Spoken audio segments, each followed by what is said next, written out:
Assalamualaikum warahmatullahi wabarakatuh. Perkenalkan, kami dari kelompok 7 akan membahas tentang perilaku konsumen. Sebelumnya, saya akan memperkenalkan terlebih dahulu anggota kelompok kami.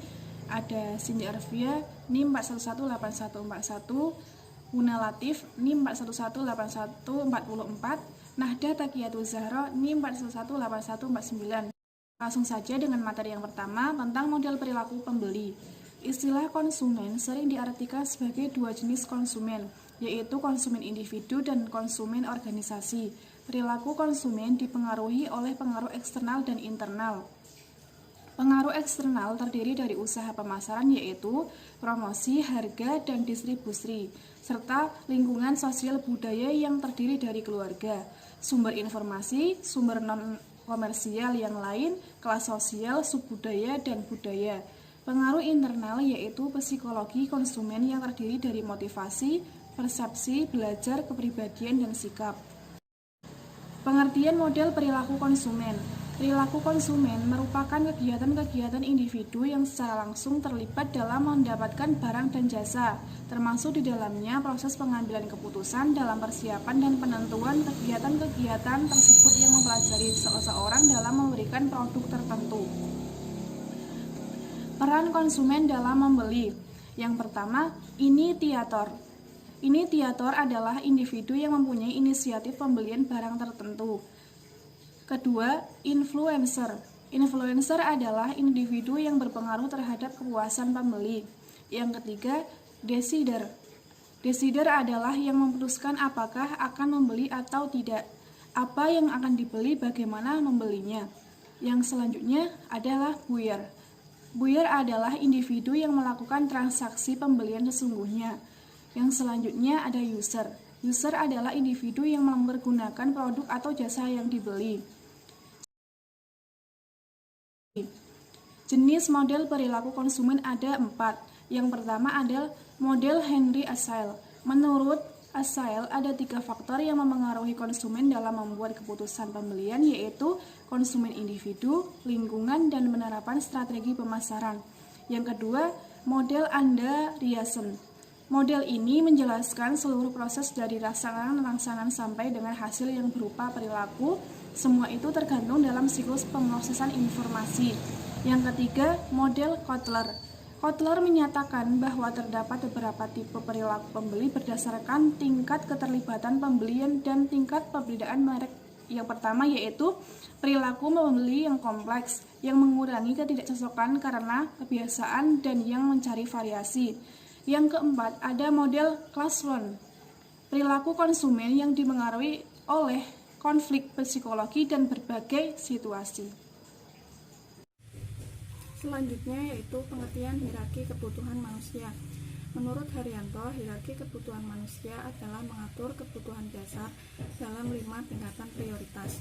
Tingkatan yang pertama yaitu kebutuhan fisiologis, tingkatan yang kedua yaitu kebutuhan keamanan dan keselamatan, tingkatan yang ketiga yaitu mencakup kebutuhan cinta dan rasa memiliki, kebutuhan yang keempat meliputi kebutuhan rasa berharga dan rasa harga diri, dan kebutuhan yang kelima adalah kebutuhan aktualisasi diri. Selanjutnya, macam-macam model hierarki kebutuhan manusia. Yang pertama menurut Abraham Maslow. Yang pertama kebutuhan fisiologis, kebutuhan keamanan, kebutuhan cinta, sayang, dan kepemilikan, kebutuhan esteem, dan kebutuhan aktualisasi diri.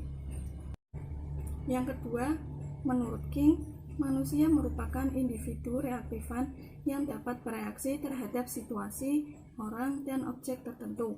Sebagai makhluk yang berorientasi pada waktu, manusia tidak terlepas dari kejadian masa lalu dan masa sekarang yang akan berpengaruh terhadap masa depannya.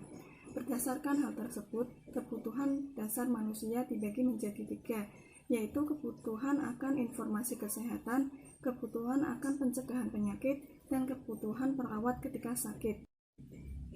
Kemudian yang ketiga menurut Martha E. Rogers, manusia merupakan satu kesatuan yang utuh serta memiliki sifat dan karakter yang berbeda. Manusia selalu berinteraksi dengan lingkungan dan mempengaruhi satu sama lain. Dalam proses kehidupannya, manusia diciptakan dengan karakteristik dan keunikannya masing-masing. Selanjutnya akan dijelaskan oleh Mbak Nahda. Macam-macam model hierarki kebutuhan manusia. Yang keempat yaitu menurut Johnson. Johnson mengungkap pandangannya dengan menggunakan pendekatan sistem perilaku. Dalam pendekatan ini, individu dipandang sebagai sistem perilaku yang selalu ingin mencapai keseimbangan dan stabilitas, baik dalam lingkungan internal maupun dalam lingkungan eksternal. Individu juga memiliki keinginan untuk mengatur dan menyesuaikan dirinya terhadap pengaruh yang timbul. Selanjutnya, menurut Sister Calista Roy, manusia sebagai individu dapat meningkatkan kesehatannya dengan mempertahankan perilaku yang adaptif dan mengubah perilaku maladaptif. Sebagai makhluk sosial, manusia selalu berinteraksi dengan lingkungannya. Untuk mencapai keseimbangan, manusia harus beradaptasi dengan perubahan yang terjadi. Terdapat 4 faktor yang mempengaruhi kebutuhan dasar manusia. Yang pertama yaitu faktor penyakit, yang kedua hubungan keluarga, yang ketiga konsep diri, dan yang keempat yaitu tahap perkembangan. Karakteristik seseorang yang kebutuhan dasarnya terpenuhi. Manusia dan kebutuhannya senantiasa berubah dan berkembang. Jika seseorang sudah bisa memenuhi salah satu kebutuhannya, dia akan merasa puas dan akan menikmati kesejahteraannya serta bebas untuk berkembang menuju potensi kebutuhan yang lebih besar. Sebaliknya, jika proses pemenuhan kebutuhan itu terganggu, akan timbul suatu kondisi patologis.